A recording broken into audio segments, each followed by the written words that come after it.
All right. Well, good afternoon, everyone, and welcome to a wonderful session that we have. Uh, Many of you know me. I'm Patrick Brown. I'm here from MACAE, but I wanted to just give you a few housekeeping updates before we start this session. One is that we will be sending out the sketch form. A reminder that we just need one form for each person. You'll go through and select which sessions you attended, and then you'll just share with us a thought on something that a takeaway that you had. So we'll be sure to email that out very shortly.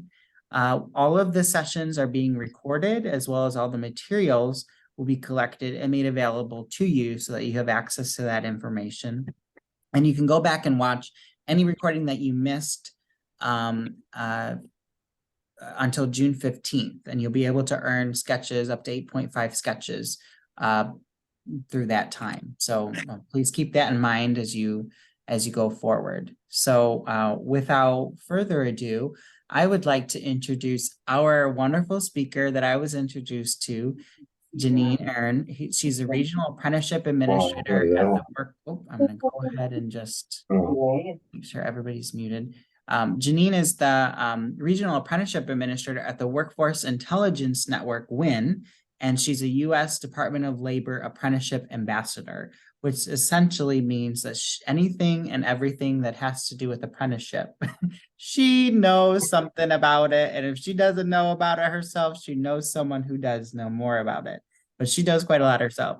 So in this role, she's worked with a lot of partners from across apprenticeship systems to grow different apprenticeship opportunities in Southeast Michigan.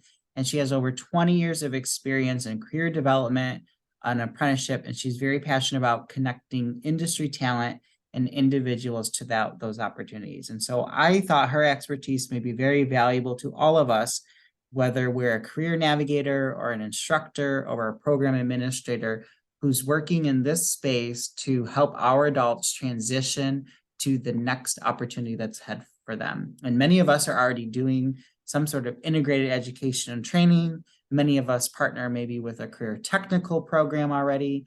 And so kind of the new undiscovered frontier that we're getting into is into pre-apprenticeship and apprenticeship. And so Janene is the person to help us understand that better and explore that and help at least walk us through the door and see what's on the other side. So walk with us, Jean, and help us through this process. We're happy to have you. Oh, thanks so much. That was a wonderful introduction. Actually, I hate to say it, but it's getting closer to 30 years than 20. But yeah, I've been doing this for a while. So what we're going to talk about today is not my typical, we call it Apprenticeship 101. We're going to do some of Apprenticeship 101, but really, what is apprenticeship? Why should we do it? And how the heck do you get one? So that's going to be the focus of our presentation today. I have a little bit of housekeeping to do. That's me. I'm the Regional Apprenticeship Administrator with WIN. I started my career in apprenticeship working with high schools in Macomb County, doing what was then called school to registered apprenticeship in the early 90s. Graduated from high school and went to Oakland Community College and eventually became their Director of Skilled Trades and Apprenticeship and Engineering. Then I was recruited to retire from Oakland Community College, and I went over to WIN because they had just gotten their first apprenticeship grant and they wanted to know what the heck they should do with it. So I'm very proud to say we have created at WIN what we call an apprenticeship ecosystem for Southeast Michigan. And it's truly an all-around ecosystem where we do everything possible for the employer to get employers engaged in registered apprenticeship and so forth. But I'll talk a little more about that as we go on. A little bit about WIN. We are the Workforce Intelligence Network. Last year, we celebrated our 10th anniversary. We we were created because we realized that a number of us in our WIN board were going after the same grants and competing. And we realized there was power in numbers, so we created this really neat nonprofit consortium made up of Michigan Works agencies, 6 Michigan Works agencies, and 10 community colleges, all in Southeast Michigan. And our mission or our goal is really to just help our employers in our region grow and keep the talent they need. And we have 3 basic pillars that we work under. We have an amazing data team that creates labor market data, and so people can understand where the jobs are and things like that. We do employer engagement, and we have a number of a number of like-minded employers that come together in their own little consortium to work on projects like our EV Academy, Electric Vehicles Academy. We have a medical collaborative, so that the employers are there all talking about their specific needs and wants. And then, of course, workforce solutions, one of which is registered apprenticeship. And what we're finding out now is that registered apprenticeship is crossing over all of those areas. We're in EV, we're in healthcare, we're in IT, finance. So our role, our team, I've got a team of 4 on my little apprenticeship hub. We kind of go filter into each of our grants. We're not just one grant specific. So speaking of grants, this is a disclosure we have to let everyone know that my team, myself and my team, were funded through we were funded through a grant that's closed already called an AAI, Advanced Apprenticeship Initiative. That grant ended, then we got Closing the Skills Gap, which is set to end March 2024. And just this last year, in July, we were awarded another grant called Apprenticeship Building America, an ABA grant. And the purpose of which is just to expand what we're already doing and help we're region specific, but we are especially with this last grant, we're getting more statewide instead of just regional. So let's start with the basics. A lot of people think they know apprenticeship. There's lots of definitions out there. This is one. I'm not going to read it to you. You can certainly read. There is oftentimes people confuse apprenticeship and internship. Internship, we say, is try before you buy. Apprenticeship is train to retain. So an internship is temporary. An apprenticeship is a permanent job. So here's another definition: a proven model for rapid right skill development and talent retention through demonstrated employer commitment to workers. Whew, that's a big one, but I use that one because our new apprenticeship leader in the state at Leo, Scott Yedley, that's his definition. Scott and I worked on that first grant together, and that was his definition for registered apprenticeship. And I kind of like it. It's absolutely exactly what apprenticeship is. But that's a nice description of it, but what is it really? And I like to put this photo up. You know, apprenticeship is not new. We have been training unskilled, usually younger people, how to do a task by teaching them, by mentoring them with someone who knows how to do the task. Whether it's building ships, making shoes, whatever it was, it always started with passing that knowledge down. And prior, in the early days of our country, young people, I'm sure you all took history classes, were often indentured, given to families of skilled tradespeople so that they could learn a trade, so that then they could grow up and be fruitful and take care of their, have a trade so they could maintain their own family. So apprenticeship is not new. It became formalized in 1934 with the Fitzgerald Act, where it is today what we know it since 1934. So we're coming up on 100 years pretty soon too. So the other important part of this is when we're talking registered apprenticeship, and you might notice I don't just say apprenticeship, I use the term registered apprenticeship because we're talking about a US Federal Department of Labor registered apprenticeship. It's available in every state in the nation. It's half the states operate one way, the other half operate a different way, but the bottom line, they're all registered with the Department of Labor.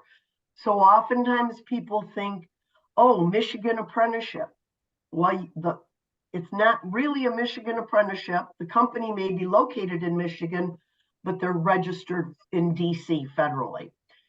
So the key parts of a registered apprenticeship is the sustainability of it. When someone starts a registered apprenticeship, it's not just starting a job. There's studies, and we'll get into that a little bit later, that show it actually does. Ooh, okay. That it will reduce turnover and it does foster loyalty. A registered apprenticeship, even though it's registered and there are guidelines and regulations we have to follow, it's still incredibly flexible, and it is 100% driven by the employer's needs. And right now, and in the last 7 years maybe, and as every year I keep doing this and thinking I'm really going to retire when the money goes away, the money just keeps coming and coming and coming. So when you do a registered apprenticeship, there's a significant amount of funding available. Often it's attached directly to the apprentice. So as I said, it's custom tailored, business driven, employer led. First and foremost, registered apprenticeship is a job. You cannot just, and I have many people, career seekers, say, I want to be an apprentice. How do I fill out the application? It doesn't work that way. And I will get into that. This is a picture of Zaman Industries. They do industrial sewing and culinary arts. They're a unique nonprofit that serves female immigrants and teaches ESL and everything else. They do a phenomenal job, but they have a registered apprenticeship, like I said, for industrial sewing and cook, and I think they're going to add a baker soon. So Janene, can I say something? So Zaman is one of our MACAE members. So just want to get that shout out for people to know that they're one of our association members. So we're proud of them. Oh, good. And they're amazing. I won't go off on a tangent. They do amazingly good work, and their apprenticeship is run top notch, but I wouldn't expect anything less than from Gigi with that. So anyway, the apprenticeship, the key partners in registered apprenticeship, number one, I just said you have to have the US Department of Labor. Can't do an apprenticeship if there's not an employer willing to sponsor an apprentice. And then the other key person or partner in this is an RTI provider, which RTI stands for related technical instruction, because that's part of a registered apprenticeship. And then intermediaries are people like Wynn who do the behind the scenes work of an apprenticeship for an employer. And then all of our Michigan Works agencies are the key partners in terms of finding funding for the employer and the apprentices, and even finding talent for the employer. So all of these people play really well in the same sandbox. It's kind of nice. So why registered apprenticeship? It benefits everyone. It benefits the employer, certainly, by training the staff they need, the apprentice by learning those skills, and by having a viable, active, skilled workforce, you keep the economy going. You don't have to shut down because you don't have the talent to do the work. And I like on the bottom, I get asked this a lot by employers. And they'll say, well, what if I go through all this trouble and I train them and then they leave? I quote the studies that 90% stay, but the bigger question is, what if you don't train them and you stay and you've got an unskilled workforce? How is that what value is that to your company and to the economy in general?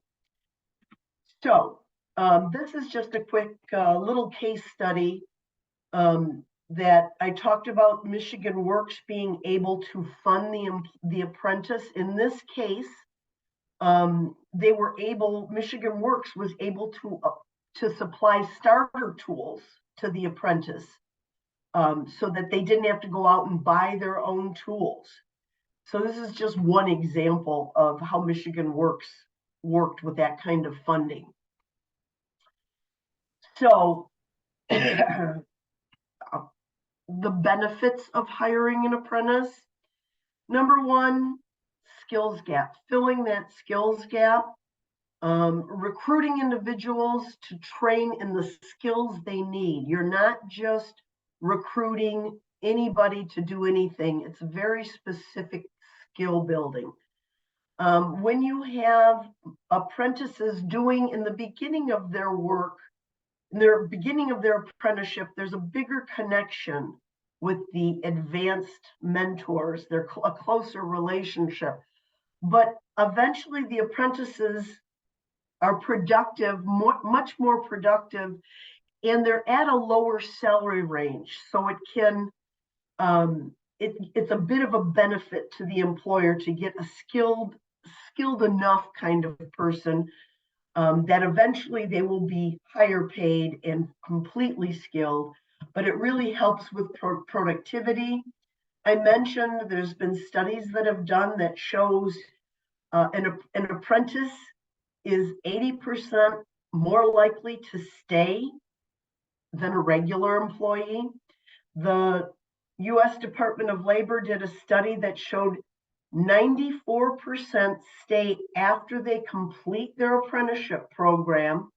So they stay at least through the term of their apprenticeship, which can be anywhere from 1 to 6 years. And that 91% of them are still with the company 9 months later. So it really is not just train them and they go, they do stay. It's more cost effective. I talked about the apprentices start at a lower wage. It's also developing long-term solutions instead of just trying to put Band-Aids on it.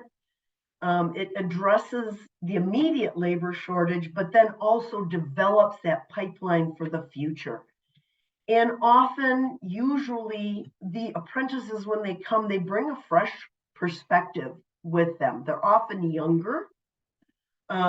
They're eager to learn because this is not easy. This is not an easy job. It's very rigorous. And what we're seeing now, especially with this millennial and Gen Xer generation that's coming into the workforce, is on an apprenticeship, they're paired or they're partnered with a mentor who is usually older. And the mentor's job is to teach them the job, the skills needed for the job. But what we're finding in today's time is that the apprentice is often mentoring the journey person in technology that they may not be as as well versed in some of the apps and new technology that's out there. So it's kind of a neat back and forth. So specifically, when a company sets up a registered apprenticeship, it is 100% customized to what they need. And I'll get into the details of that a little bit later. It also creates a strong company culture when the other employees see the commitment to training their employees and continuous improvement. It really improves workplace safety. Safety compliance is #1 with Department of Labor registered apprenticeship. And it also, there's a 1-to-1 ratio for every apprentice. There's one journey person, and that is for safety reasons. So you're not just having a half a dozen young people or people who don't know what they're doing trying to learn and figuring it out. That's when accidents happen. So a registered apprentice really improves the safety of the organization. And then again, it's just other employers start realizing that that a company is doing registered apprenticeship, and it just gives that company brand gets out there. So I'm gonna take a breath and a drink of water. So #1, an apprenticeship is a paid job. You cannot get an apprenticeship unless you are on the job working.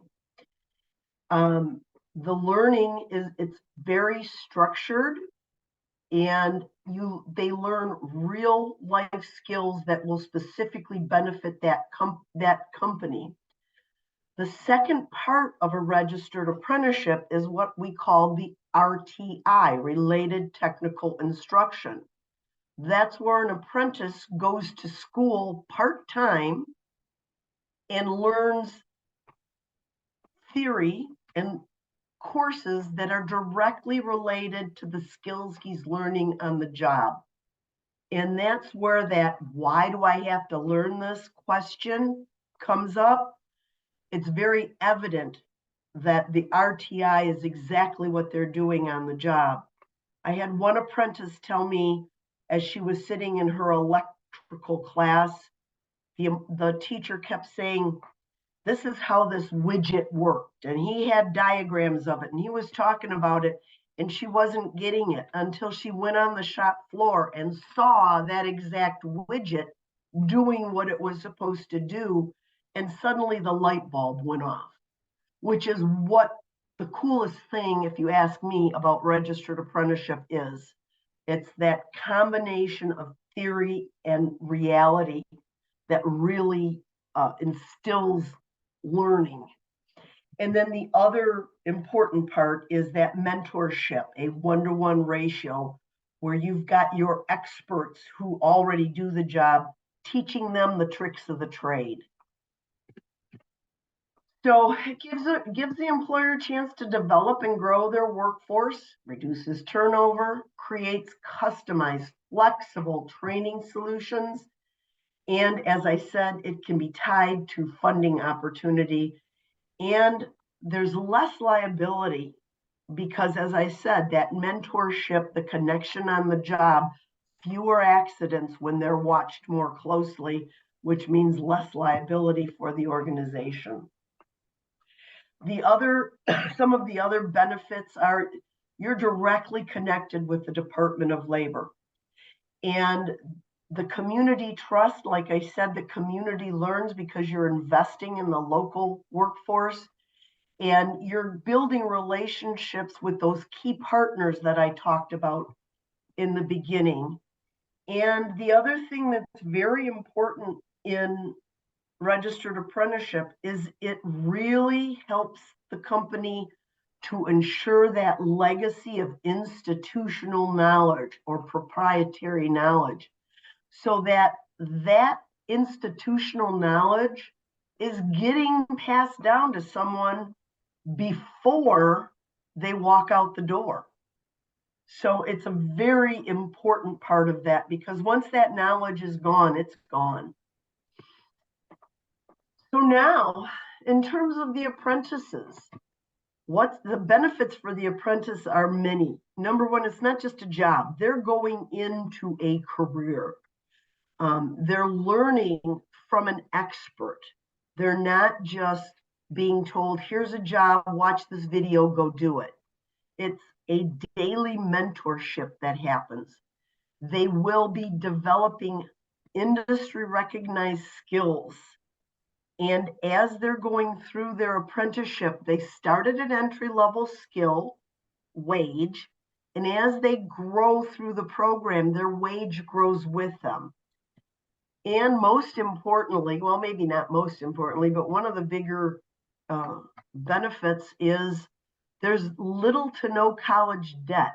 That RTI, that related technical instruction, is usually covered by the employer through a tuition reimbursement. Doesn't have to be, it's not, the tuition is on the apprentice. But right now with Michigan Works and the funding they have, there is a tremendous amount of support to pay for that RTI.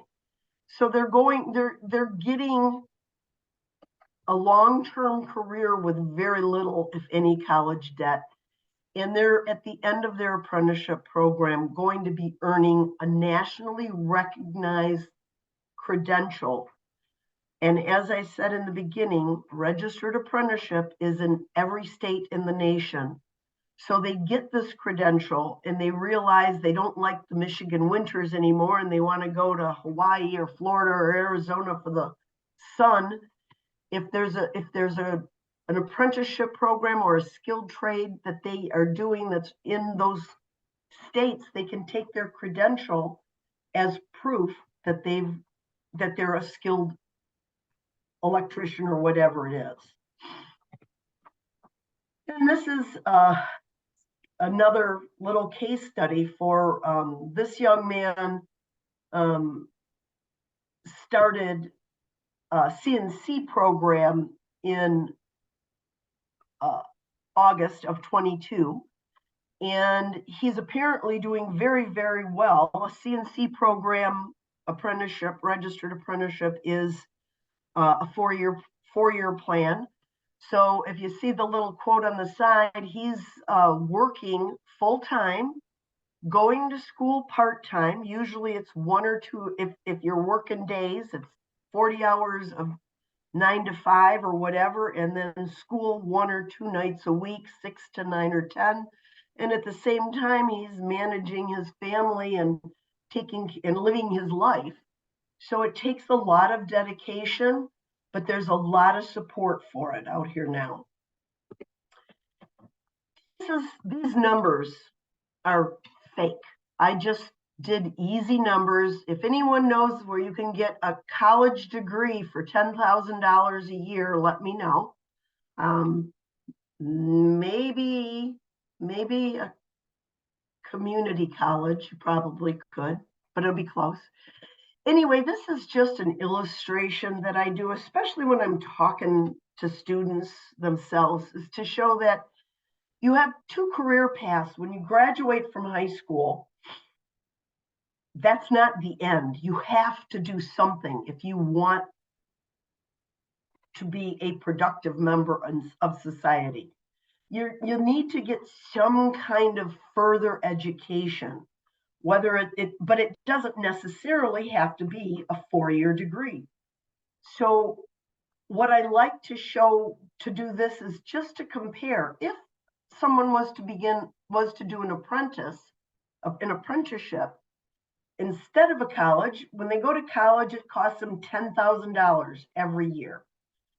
So at the end of 4 years, they're in the hole about 40 grand. This is given that they don't have scholarships and the rest. And an apprentice starts out with a wage. So just to keep the numbers even, we're going to say their first year in an apprenticeship, they earn $10,000. The second year, because they're getting more skills, their wage goes up. So they earned 25 the second year. and so forth, because every year their skill goes up, their wage goes up. That's mandated by the Department of Labor. So at the end of 4 years, a college student potentially could be $40,000 in debt and may not even have a job. An apprentice has gone through their training. They have potentially no college debt. If they have any, it will be minimal, and they've already got a job. They don't have to go out and pound the pavement. So I just kind of like to do this side by side to show them the difference. And, you know, college isn't for all and apprenticeship isn't for all, but something after high school. This is the actual certificate that an apprentice would get. It's called their certificate of completion. Every journey person has one of these. And I'll explain the journeyman, journey persons. The term journey person is only officially applied to a union apprentice completer. However, the Department of Labor adopted the term journey worker, kind of like Kleenex and tissue. So we use the term journey worker, but a journey worker in a union shop would get this certificate, and then the union would issue them on top of this certificate a journey worker card. If you're in a non-union shop, you don't get that journey worker card, but you get the same certificate. So here's everything I just talked about. Let me go back. Loyalty, mentorship, customize, the apprentice, learn while you earn. It's a portable credential. So are there any questions at this point? Or should we wait? Patrick's kind of I haven't looked at the chat. I'll let Patrick decide. Should we take questions now or you want to keep going? So Janene, there was a question about how long is a typical apprenticeship? And I know that's a complicated question, and I don't know if you cover that later on or not. But it's very straightforward. There is no apprenticeship that's less than 1 year or more than 6 years. And the length and term of the apprenticeship depends on the trade. There are, and I will get into that a little bit more. What are some typical careers that offer apprenticeships is another question. Sure. Traditionally, apprenticeships, what we all think about right away are electricians, plumbers, pipe fitters, machinists, building trades, the carpenters, the electricians, the operating engineers, the iron workers. Those are building trades, carpenters. Manufacturing trades, they're the mechatronics technicians, robotic technicians, CNC operators. Those are what we call the traditional trades, but in the last 10 to 15 years, the Department of Labor has broadened their trades, the number of trades they have, and there's over 1,200 trades right now that are recognized, and they're in every occupation that exists. Finance, IT, medical, social services, they all you have registered apprenticeship, because basically registered apprenticeship is just a training method. It's a quality controlled training method with specific outlined tasks to learn on the job with matching education. You can do that with any occupation that requires a skill. So there are trades. I had someone ask me, a moving company wanted to do a registered apprenticeship, and there are no moving apprenticeships because it's really not a skill per se, although he would argue with me that there are ways you have to learn to move furniture, but you can learn that in a few weeks, not something that takes a year. So that's the main trick. So Janene, there's also a question about do apprenticeships get benefits? And maybe Teresa can elaborate on whether she's talking about during the actual apprenticeship. I'm guessing what she means. And then do they have to pay union dues is another question that supplemented by that. Sure. Part one, the apprentice gets, they can be, they're an employee first and foremost. So they're a full-time employee and they get every benefit every employee gets. They have to follow every employee rule. They can get fired if they're, if they don't perform at work. They can get promoted. They can get laid off if the work goes away. They are an employee first and foremost. In terms of paying dues, until the apprentice is hired by a company, a union company, they don't pay dues until they're hired by a union company, then they pay dues. Do you know of any apprentice? Thank you for that, Janine. Oh. Are there any apprenticeship programs that you know that provide training in another language, particularly Spanish? Only if the employer is a Spanish-speaking company. Because again, there's not apprenticeship programs per se, they're employers who sponsor apprenticeship. So if there is an ESL company that hires only ESL, as long as they can get the related technical instruction, I don't know of any off the top of my head. Could there be? Absolutely. Great, thank you for those. Okay, so much for my break. I'm going to run a video next, and this is where I hope I can do the technology stuff because my apprentice is not here with me today. I do have an apprentice. Okay, let's see, here we go. Bear with me with this. Janine, does it have sound with it? Oh, no, hold on. It's okay. So when you, so go back to your screen, you see where it says share screen at the bottom, the Yep. green? Yep. So click Sure. that again. And then in the pop-up that comes up in the bottom left-hand corner, is there a little box that says share sound? No, the only thing in the bottom of the corner. Nope, I don't see anything on the bottom. It just goes up. Click on that. So click where you see where it says in Zoom itself. If you are in the Zoom screen. Oh, hold on. I'm sorry, try again. If you go back to Zoom itself and then click, do you see where in the green where it says share screen, there's like a green square with an up You arrow. are really doing. Okay, I apologize. No, No worries. well, you still have no sound, right? Right. I think when you It doesn't need sound. we What can I show can it. What I can do is if you give me a second, Janine, I can show it for you because it's in your PowerPoint, correct? Yes.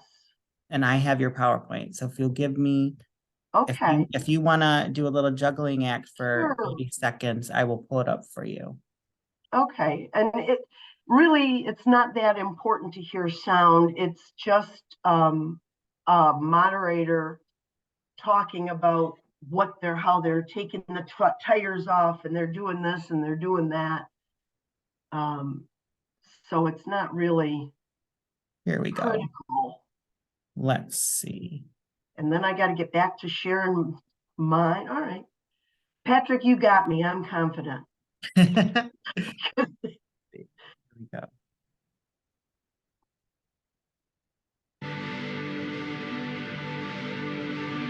Do I have to stop sharing so you can share? People should be able to see mine now. But Holland comes in for a pit I stop. do not. Time to refuel and change Can you see it now? Can tire. Lou Moore himself I changed can't, the but tire. maybe somebody else can. Only 4 crew members, including No, the I driver, think are Janene is still sharing. It's a tense. You So need do- to share. Holland stays in his seat, anxious to get away. Let's watch. Stop sharing. I Right. need, can you stop sharing, Janine, and then I can share. okay. Gotta I think love it- technology. We can see Okay. it now. You can see All the right. YouTube video now. Okay, great. I think you just have to, well, can you go back to the beginning and then hit play? Yeah. Sure. And this is just, I use this video in every presentation I do. It's so illustrative of the world today. And just bear with the first minute or minute and a half is going to seem tremendously long. But bear with it. So go ahead, Patrick. But Holland comes in for a pit stop. Time to refuel and change tires. I think I'm still seeing Lou Moore Janine's himself changes screen. the tires. Only 4. You see it here now? Can you see and hear it? We can't hear it, but we can see it in the YouTube. Now we see Patrick's Oh, it screen. must be delayed. Mine, there we go. You are screen. It kept saying my screen sharing was loading. That's very weird. Okay, we'll try it again, Janine. 14 times the charm, right? There we go. Okay, great. I sure hope it's worth it. Oh no, you've got to go back somewhere. But Holland comes in for a pit stop. Time to refuel and change tires. Lou Moore himself changes the tires. Only 4 crew members, including the driver, are allowed to work on the car. It's a tense time. Holland stays in his seat, anxious to get away. Let's watch.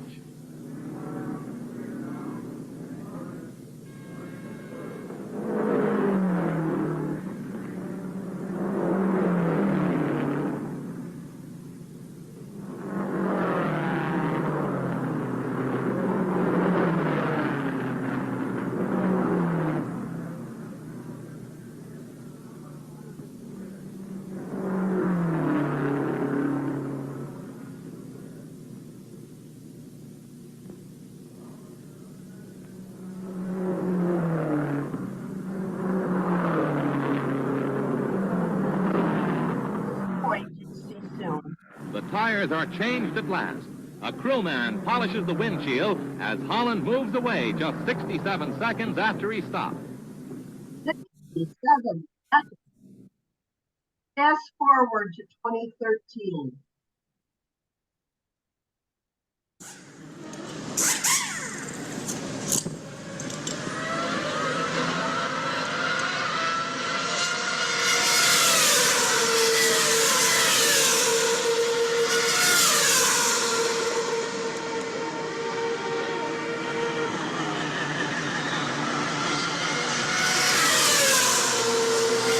One, two, three, four. Okay. That's it.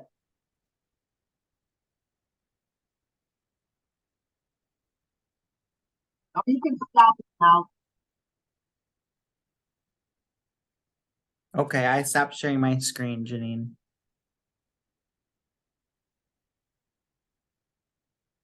Hold on. Teresa in the chat Janine, said that the first pit stop took forever, and that it's an example as well about her using technology versus her kids using technology. There we go. Now, are you seeing my screen? Nope, not yet. Okay, Not yet. not yet. Okay, this is where I'm gonna have to. So you There. see on your computer, Janine, where it has the Little blue Zoom. Yep, now I Circle. do. There you go. We got it. Okay, and we're gonna go here from, nope, not from the beginning. Now I'm back. Right? We're at the beginning. No, you're not Oh, supposed to. we see the numbers, the standard operating Yep. procedures. Okay, That's that's it. perfect. Yay. A lot So- of kudos for that video in the chat, Janene. Oh, you know People what? like And that. like I said, the first time I saw that, I was in a DEIA training years ago, and they used that to illustrate diversity and equity and inclusion. And since then, I put it in every presentation I have because I just think it is so telling of where we were. We can't live in the past. And it illustrates so vividly where we are today and how we have to move forward. And in terms of career development and technology and careers, it you know, a picture's worth 1,000 words. I just love that video. So you guys are all welcome to it next time you do anything. You can find a way to use it. So now we're going to talk more about, get into the weeds a little bit of what registered apprenticeship is. And I'm kind of watching my time. I think I'm okay. So first of all, we're going to start with, in Michigan right now, starting in this fiscal year, the state of Michigan has registered 47 new programs, 56 of which were new occupations that an employer never had before. There are 1,600, almost 17,000 active apprentices. And this year they've added almost 3,000 new ones. And there have been at this point almost 1,300 that have completed their apprenticeships and received their credential. So getting into the nuts and bolts of a registered apprenticeship. An employer becomes a sponsor of registered apprenticeship, and they sponsor an apprentice into their program. Their program is guided by or regulated by what they call the standards of apprenticeship. It's a 9-page document, and this is a picture of the cover page. This is our cover page for WIN. And basically what the standards are is a standard operating procedure. So it just outlines that the employer is agreeing with the Department of Labor that they're going to operate in a safe, fair, and equitable manner. It's a 9-page document that's very easy for the employer to fill out. It's a template. You fill in the blanks, you put in whatever you want, and you just stay within the parameters. So that's the overarching main document that every employer that sponsors registered apprenticeship has to have. Inside of that, there are 4 appendices, I don't even know if that's spelled right.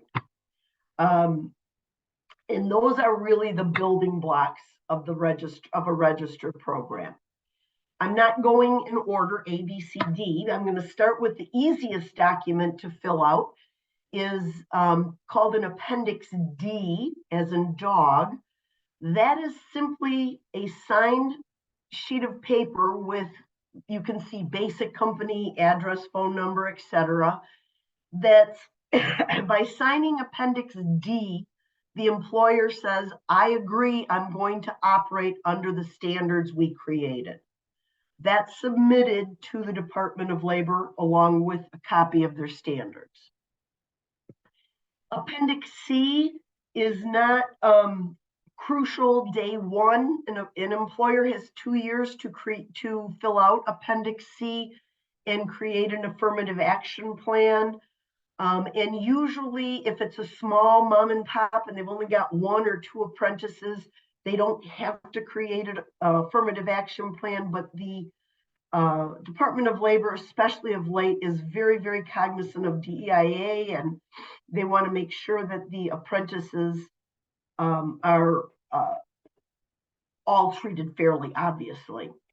So this is an appendix that the Department of Labor really works hand in hand with the employer to fill out if it needs to be filled out, when it needs to be filled out. Appendix B is also a very simple document. Every apprentice has to sign. This is called a 671.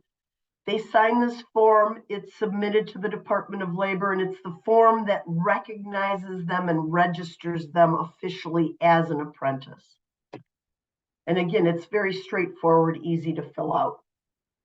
And inside of it, it basically says when the program starts, when it ends, what their wage is going to be, and what their occupation is.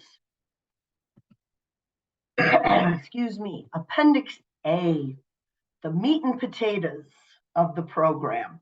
This is where the work really begins for the employer. This is, I work with employers to help them create their Appendix A.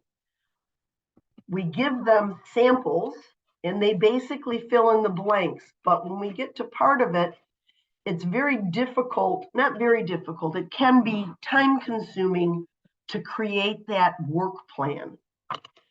So Appendix A will describe and identify the title of the trade. What trade is it? It includes what we call the work process schedule. That's the on-the-job training plan. And then all of the courses the apprentice is required to take are listed as well as the wage scale, how much they're going to make when they start and when they end. So when I talk about work process, it's as detailed as the employer wants it to be, description of what defines the work that the apprentice will have to learn on the job. So this is just one sample. This is a direct support specialist. This is someone who works kind of in a group home type setting or home health care. This is a time-based, this is a mechanical apprenticeship that is, instead of listing competencies, what the employer says is building and machine tool upkeep is going to be, we're going to spend this many hours doing that part of it, this many hours doing electrical, this many hours in hydraulics, etc., for a total of 8,000 hours or 4 years on the job. So they're saying after an apprentice, it runs through all of these tasks, in 4 years, they will have mastered everything. And a time-based work process, the smallest it can be is 2,000 hours. And the RTI hours are 144 contact, but I'll get into that. This is the same kind of thing, a work process schedule, except instead of hours, what they've done is list competencies that the apprentice has to master. So instead of saying you're going to spend 500 hours doing this thing, you're going to spend as much time as you need to master this level, these tasks. And they have to prove it to their mentor, their journey person. So a competency-based program isn't so much time-based as it is just show me you know what you're doing and demonstrate it. So, and the employer can decide what they want to do. The Department of Labor will do either or, and sometimes employers kind of blend the two. It's called a hybrid, where they list the competencies and they say, oh, I think it'll take you 100 hours to become competent at this. And it's that helps them track where the apprentice is at on the job. Excuse me, I'm nursing a cold here. The other key component of Appendix A is the RTI. And this is an example of an RTI from Oakland Community College, because that's where I used to work. And you'll see that what's highlighted is, well, it's not highlighted, but what's on there is how many contact hours, not college credit hours. So what the DOL requires right here, every 2,000 hours of OJT, there must be at least 144 contact hours, butts in a seat, in RTI. And the RTI, I just used Oakland Community College because it was easy. It can be done at any place that the employer wants it to be done at. Union trades often have their own training centers. Colleges have obviously do related technical instruction. Zaman does their own RTI because they teach industrial sewing and so forth. So it can come from anywhere. It can come from a combination. You can do some classes at a community college, some at an organization. So it depends on what the employer wants. All the Department of Labor cares about is how many hours that apprentice's butt is in a seat learning. The Department of Labor is very clear that related technical instruction and OJT or work process are two separate things. They're learning differently at each. The other part of an Appendix A is a wage scale. This is an example. This is actually a residential electrician's example of a wage scale. It's a 4-year program. They're going to start their apprenticeship at $14 an hour. And then in the first 1,000 hours, they'll get a bump to 15, to 18, to 25. And you can see the wage increases get higher as they gain more skills. And in this case, the apprentice will exit the program at $35 an hour. And in order to get those wage bumps, you have to be a good employee. So just because you're an apprentice and it says you're due a raise, you have to do everything that is part of the registered program. So if you're not going to school or you're not showing up for work, not only are you not going to get that raise, you may not even be able to stay in the apprenticeship and you may even lose your job. So, any questions on, that's really what a registered apprenticeship is. That's kind of a high level that I do when I talk to an employer and tell them what to expect and what they have to do. But I'll just keep going on. One of the things when I talked about, check the time, I'll just go over this quickly. An employer can be a sponsor of registered apprenticeship, or an organization can become a sponsor of registered apprenticeship for a group of employers. Unions do that traditionally. WIN has done that. We are a registered intermediary, so I go to companies and I share fundamentals like I'm doing with you now. Then I will sit down with a work process schedule with them and actually help them create their customized work process. And I connect them to the colleges or wherever they want to go to pick out their RTI. So we build the apprenticeship for them. Then we take all the documents and send them to the Department of Labor and register and certify that program. And then we continue on and we actually manage the apprenticeship program for them, because in terms of management, you have to track the apprentice's progress as they go through their OJT and their RTI, and you got to make sure they're getting their wages, the correct wage at the correct time. So that's a gift we do for employers in Southeast Michigan. If you know any that want to do apprenticeship, give them my name. We're grant funded, so we don't charge for these services. Or if there's any employer that you know that might be interested, maybe not in our region, there are other Michigan Works and colleges that are intermediaries I can connect them with, or I can connect them directly with the Department of Labor and they can set up their own apprenticeship program. So this is the interesting part of this discussion. And it's probably where you guys are probably more expert than I am at this. Because remember, how do I get into a RAP, a registered apprenticeship program? How do you get into a job? That's the question, is how do you get that foot in the door? So it's all about work ethic, soft skills.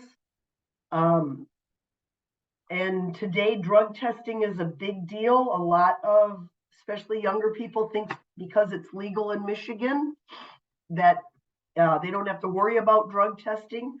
Not true, especially if you work for a government contract. So those kind of things need to be made clear to the applicant, the person who wants to do it. This is not, as I said earlier, it's not for everyone. It's rigorous. It's full-time work, part-time school. Try to live your life, raise a family, whatever it is. You have to be dedicated. You have to want to do it. A lot of times people will say, and it's my pet peeve, oh, if they're not cut out for college, then just put them in a trade. Couldn't be more true. If you're not cut out for college, I'm sorry, you're not cut out for registered apprenticeship. You can learn to do the job, but you have to be dedicated. As I said, there are over 1,200 registered apprenticeships. I copied the first part of it, the last, starting with not even A, it starts with numbers. And then you see it all goes down to X-ray tech and youth development practitioner and all the 1,000 in between. So the first step for a person who wants to be an apprentice is to figure out what apprenticeship you want. And how do you do that? It's research, it's decisions. The best thing to do for anyone is any kind of experiential work-based learning. In my day, it was called co-op. Now it's, I think they still have it, internships, job shadows. If you know anybody, you think you want to be a robotic tech, but you've never been in a plant, find someone who, so you can get a tour. I mean, FNUC has, gives tours of their facility in Auburn Hills. So the thing is, find out what you like to do. And if you're working, because you've got to work, and you're looking to go into, you want to be a carpenter, then get a job at Home Depot, not at McDonald's. If you want to be a chef, get a job at McDonald's, not Home Depot. So try to get any kind of experience and be around the area you're wanting to apprentice in. Those websites are just places you can search by, what do you call it, zip code, and see who's offering apprenticeship. And you can do some further research on finding out what the trade is. This apprenticeship.gov, that's the federal apprenticeship. It's got a lot of good information for career seeker, apprenticeship seeker. Our website is miapprenticeship.org. There's also good information on there. Also on the miapprenticeship.org is there's a contact us, and it goes right to my email. If you fill out that contact and you want further information, I work directly with employers. Reach out to me through their career seekers do as well. If you're interested in becoming building trades, electrician, carpenter, those traditional trades. There's no better apprenticeship than the union trades. I will say that. It's state-of-the-art training. They do have more of a straightforward application process. It's not go out and find your own job per se. They put you in apprenticeship. There's an application. Usually it's fill out the application, take a test, be interviewed. You get a score and you go on a list. And depending on what your number is, they start at the top and work your way down. You get called in when there's an opening. They put you in training. And then they give you access to union contractors who hopefully will hire you. And so union trades are easier. If you want to find out what, especially building trades, this website is amazing. It's got a description of what each trade does, and it's got the contact information where you can reach out and see who's taking applications when. In terms of the UAW, you really need to get your foot in the door as a contractor, and they do testing, but right now they're doing more. Take these pre-apprenticeship courses, and you can get your name on a list for when there's an opening. In terms of getting ready, I tell students when you're in high school or adult ed, take relevant courses to figure out you want to be a carpenter, take wood shop. You want to be an auto mechanic, take the auto shop classes. Go to community college and take those kind of classes. Right now, there's a lot of pre-apprenticeship classes that are their programs. They're usually 5 to 8 weeks full-time in the summer at community colleges that are pre-apprenticeship and apprentice readiness. They get you interviews with non-union employers traditionally. The building trade ones are in the union trades. Literacy programs are important. You've got to have that fundamental math and reading level. If you're not there, you can get there. In terms of teachers and counselors, I advise you to get connected with employers some way so that you can ask them exactly what is it my students are going to need to get your jobs, therefore your apprenticeships, and then teach to that. And then there's also assessments that I don't know, work keys used to be more popular, but employers understand work keys. So if you can get your students tested in work keys, it's always, they understand what those numbers mean. So let's see. This is another case study. This is, let me see my time here. I got like 5 minutes here. This organization, that young man in the middle, started as a after school co-op type work-based learning program when he was in high school. He that turned into a CNC machinist, and then through the course of his apprenticeship, the two people on either side of him are the owners of the company. We actually worked together and created a brand new trade that was not part of those 1,200, because they do customized wood cabinetry, like for restaurants and industry. And it was an exciting time, and he's the first apprentice in the United States to complete this brand new trade that we started. And he's completed his apprenticeship. He is now the mentor for their new apprentice. So I'm really excited about that young man. And whew, that was my last one. I'm sorry, I kind of rushed through the end there. My contact is here. Feel free to reach out to me anytime. Patrick, I'm sure, can share this PowerPoint with you. And like I said, you can refer anybody to our website and they'll come to me anyway. So there are a few more questions, I think, Patrick. Yes, so one was. I thought I saw quite, so Elizabeth was saying that she is really looking forward to the list that you have of where you can go and find the different apprenticeship offerings within the area. So thank you for sharing that. Okay. Any other questions? Oh, good. Karen Govan says she's gonna be coming to you. That's cool. I'll take anybody. It's kind of a nice gig. I like what I do when this is all I have to do. So Any other questions for Janene?